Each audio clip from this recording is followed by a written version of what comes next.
Hi everyone, my name is Mary Herr and I am the counselor for the Hlub Zoo program.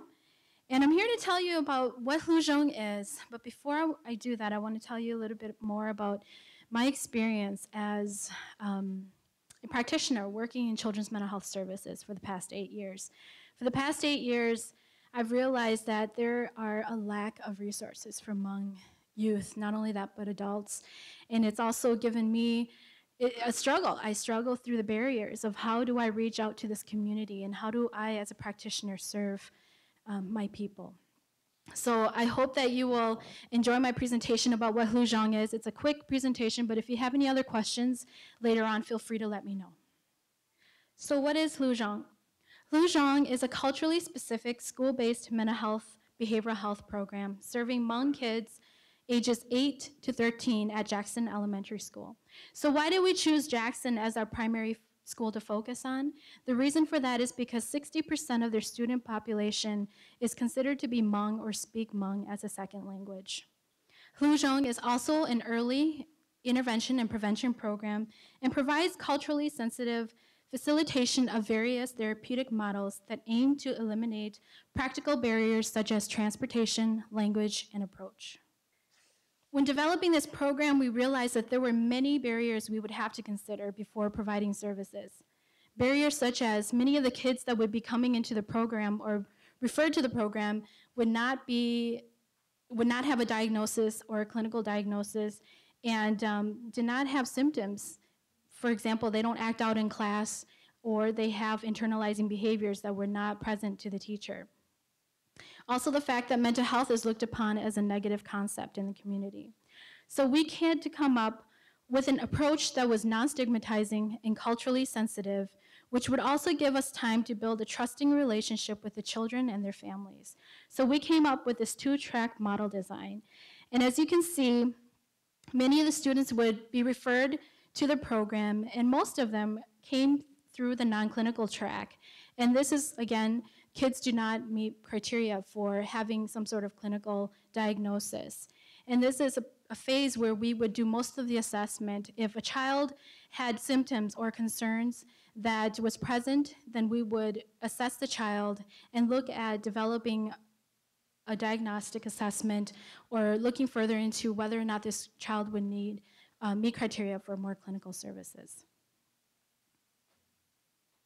So some of the Hlub Zoo group topics that we talk about are friendship, girl talk, self-esteem, body image, honoring heritage, relationships, my identity, and emotions.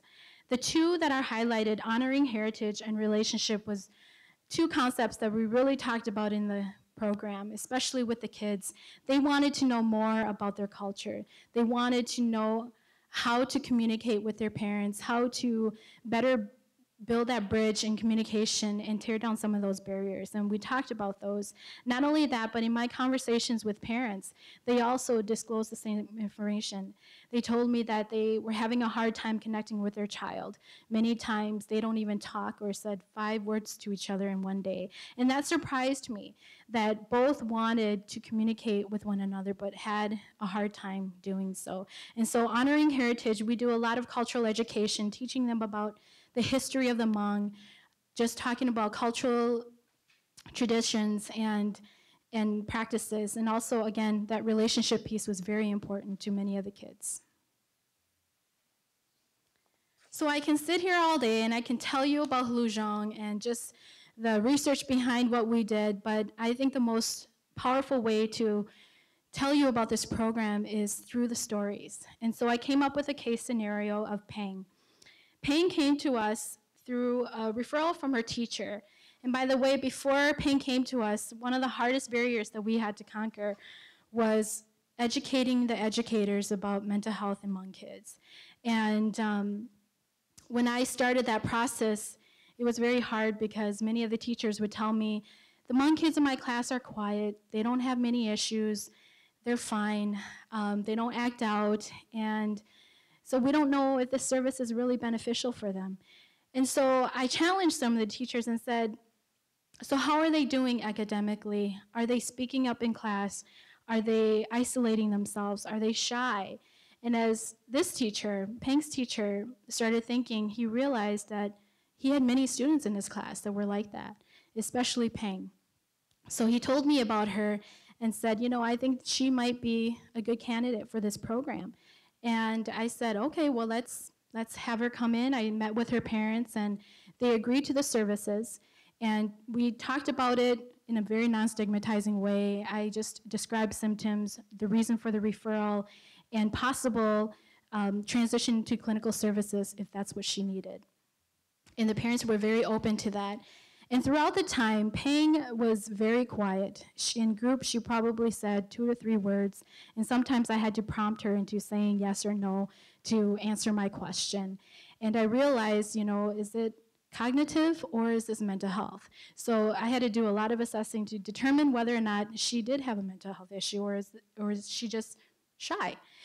And as time went on, we would have group discussions. There was one time we talked about relationships with parents, and somehow something triggered her, and she started crying, and she sat in the corner of my little office for 30 minutes in a fetal position crying, and that's when I realized that there were deeper issues that needed to be addressed, but I just didn't know what that was. And I didn't feel that I built enough trust with her for her to reveal to me what she was struggling with.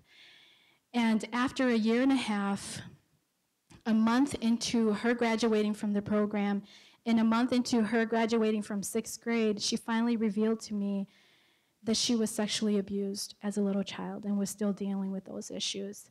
And that's when I had to make the tough call to call child protection and get that punitive concept or that service to intervene. And that was very hard for me because I knew the family very well. I knew how sensitive they were to these types of services, but it needed to be done.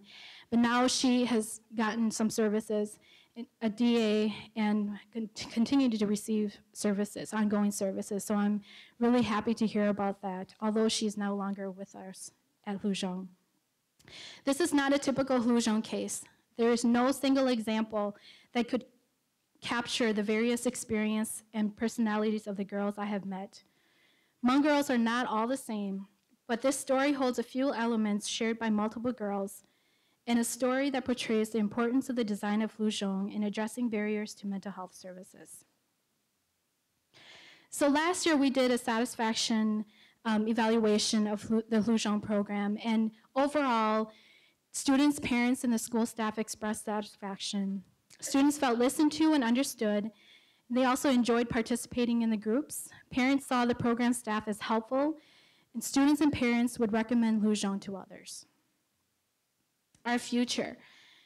We would like to improve collaboration with the schools, not only with Jackson, but with the whole St. Paul's Public School District, improving pathways to clinical services, incorporate a strong parent support group component, again, expand to serve more Hmong kids in the district, and to grow the program funding.